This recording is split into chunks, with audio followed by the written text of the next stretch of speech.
Shalom y bienvenidos al Bet Bnei Zion Podcast. Hoy iniciamos el estudio de esta semana del Bet Midrash. Es la lección número 11 titulada Morando en la Tierra y corresponde a la semana del 6 al 13 de diciembre de 2025. La historia de hoy es de no creer. Después de años y años de guerra, Canaán por fin ha sido conquistada. Por fin, un momento muy esperado. Totalmente. Y Josué está listo para despedir a las tribus de Rubén, Gad y la media tribu de Manasés. Han cumplido su promesa, lucharon lejos de casa y ahora pueden volver. Pero justo ahí, en ese momento que debería ser de pura celebración. Exacto. Un acto inesperado, algo que construyen a la orilla del Jordán. Casi desata una guerra civil entre hermanos. Es una de esas historias que te dejan sin aliento porque ves como un malentendido, que además está alimentado por el miedo, por traumas pasados. Puede llevar a un pueblo al borde de la aniquilación. Todo está en el capítulo 22 de Josué. Así es. Y creo que la clave para entender cómo se resuelve todo, y quizás la guía para nosotros hoy, se encuentra en Proverbios, capítulo 15, versículo 1. La respuesta amable calma la ira, pero la agresiva provoca el enojo. Esa idea va a ser fundamental, sin duda. Completamente. Va a guiar todo nuestro análisis. De acuerdo, pues empecemos por el principio, que es un momento de celebración, de despedida. Josué reúne a las tribus orientales y el reconocimiento que les da es increíble. Es muy emotivo. Habéis guardado todo lo que Moisés, siervo de Hashem, os mandó, y habéis obedecido mi voz. O sea, fueron casi 7 años de lucha. Lejos de sus familias, de sus tierras. Para asegurar que sus hermanos tuvieran su herencia. Es un momento muy potente. Absolutamente. Y es que hay que entender algo clave. Su servicio no era simplemente cumplir una orden militar y ya. No. El apóstol Pablo, en su carta a los Efesios, capítulo 6, versículo 7, él habla de servir de buena voluntad, como a Hashem y no a los hombres. Claro, esa era la mentalidad. Esa era. Su perseverancia no venía de una simple lealtad tribal. Venía de la convicción de que estaban sirviendo a un propósito divino, a Elohim mismo. Y es la única forma de soportar un sacrificio así de grande. Exacto. Pero aquí hay algo que me llama la atención.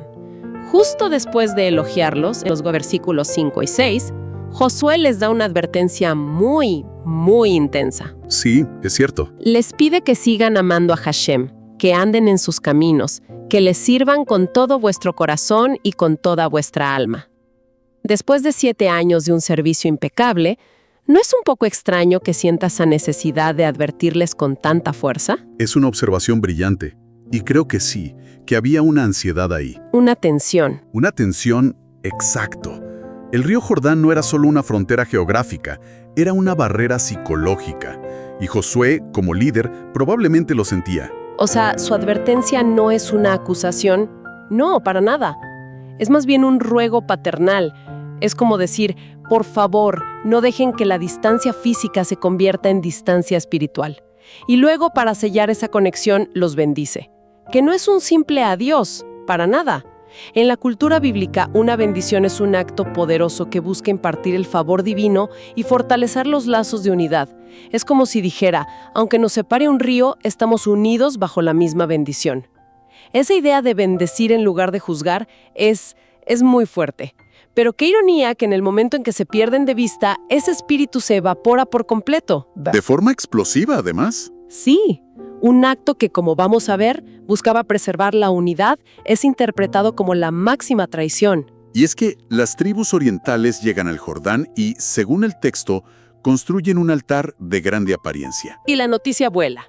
Vuela a Silo, donde está el tabernáculo, y la reacción de las tribus occidentales es... visceral, inmediata. Reúnen a todo el ejército para ir a la guerra contra sus propios hermanos. No hay preguntas, no hay deliberación. Nada. La primera respuesta es la violencia. Esto es lo que me cuesta entender. ¿Por qué una reacción tan extrema? Construir un altar puede ser un error, pero ir a la guerra contra la gente con la que acabas de luchar codo a codo. Tiene que haber algo más. Sí, algo más profundo. Y lo hay. Para entender su pánico, tenemos que entender su trauma. El trauma de Acán, en el capítulo 7 de Josué. Claro, está muy reciente. Fresquísimo. Por el pecado secreto de un solo hombre, todo Israel fue derrotado en Jai. Murieron 36 soldados. Aprendieron de la peor manera. De la peor manera. Que el pecado individual puede traer el castigo divino sobre toda la comunidad. Así que cuando ven este altar gigante, no ven un monumento. Ven una amenaza. Ven una bomba de tiempo teológica a punto de estallar y acabar con todos. Un miedo existencial, entonces. Y había otros precedentes, además de Acán. Sí, el desastre de Baal Peor en el libro de Números. La idolatría se extendió y una plaga de Hashem mató a 24,000 israelitas. Uf. Ese trauma de la apostasía y sus consecuencias mortales está grabado en su memoria. Para ellos, este segundo altar es repetir la historia. Es una rebelión que, están convencidos, va a provocar la ira de Hashem sobre todos. No es una disputa teológica, es supervivencia nacional. Exactamente. Pero antes de atacar, hacen algo que resulta ser clave. La pausa salvadora. Sí, deciden investigar. Envían una delegación de alto nivel. Y la persona que la lidera es una elección con muchísimo simbolismo. Pinhas, el hijo del sumo sacerdote. Una elección que es un mensaje en sí misma. Pinhas es el héroe de Baal Peor. El de la lanza. El mismo. Su celo, su acto de ejecutar al príncipe israelita y a la mujer madianita fue lo que detuvo la plaga. Su nombre es sinónimo de cero tolerancia con la apostasía. O sea, enviar a Pinhas es como enviar un fiscal y un verdugo en una sola persona. Es una declaración contundente. Tomamos esto con la máxima seriedad. Pero fue una decisión inteligente. Por un lado, muestra seriedad, pero por otro, parece echarle más leña al fuego, ¿no? Totalmente. Es una jugada de muy alto riesgo. Y la acusación que Pinhas presenta es brutal. No llega preguntando, llega afirmando. En el versículo 16, ahí está. La pregunta es retórica. ¿Qué transgresión es esta con que prevaricáis contra el Elohim de Israel? Usa la misma palabra hebrea para transgresión que se usó para el pecado de Acán. Les está diciendo, ustedes son los nuevos Acán. Y por su culpa todos vamos a sufrir. No hay presunción de inocencia. Es una acusación directa de traición, un delito capital. Uno esperaría que ellos, guerreros orgullosos, respondieran con furia. ¿Cómo se atreven, no? Claro, después de todo lo que hicimos. Pero no, hacen algo completamente inesperado. Hacen algo que desarma toda la situación.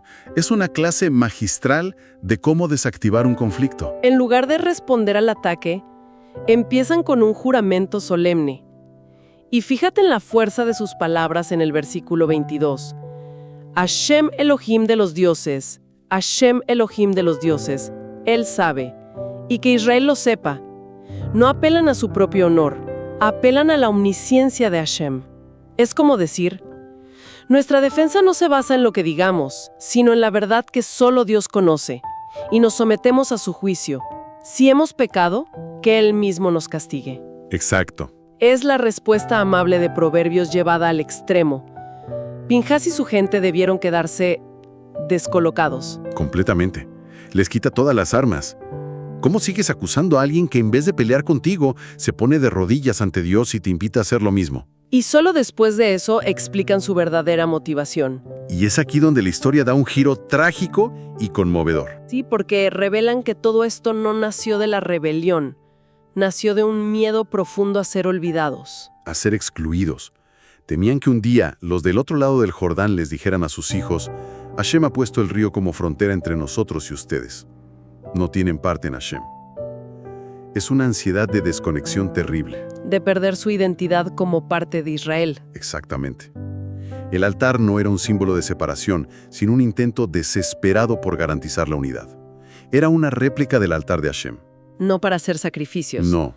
Para que sirviera como testimonio, la palabra hebrea es ed, de que ellos, al otro lado del río, pertenecían al mismo pueblo y adoraban al mismo Elohim. ¡Qué ironía! El acto interpretado como la máxima traición. En realidad, provenía de la más profunda y ansiosa lealtad. Es devastador. Entonces, lo fascinante aquí es que el lado que estaba equivocado, las tribus occidentales, nos da la primera parte del manual para resolver un conflicto. Totalmente. Estaban furiosos, listos para la guerra, pero se detuvieron. Hicieron una pausa y decidieron investigar primero. Esa pausa lo salvó todo. Precisamente. Y las tribus orientales nos dan la segunda mitad del manual. Cuando te acusen injustamente, no respondas con el mismo fuego. Su respuesta calmada, Esa respuesta que apelaba a Dios y luego explicaba pacientemente sus miedos, desescaló por completo la situación.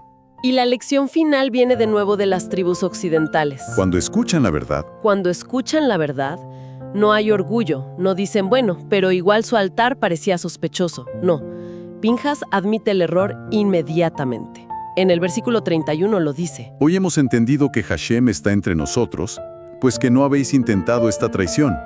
Se alegran de haberse equivocado. Bendicen a Elohim, porque se restauró la paz. Y para sellar ese entendimiento, las tribus orientales nombran al altar Ed, que significa testimonio. Porque es un testimonio entre nosotros de que Hashem es Elohim. El objeto del conflicto se convierte en el símbolo eterno de su unidad. Una historia que estuvo a un paso de la catástrofe se convierte en una de las lecciones más poderosas sobre unidad en toda la Escritura. Y resuena profundamente con la oración de Yeshua en el Evangelio de Juan, capítulo 17, cuando ruega por la unidad de sus seguidores, para que todos sean uno.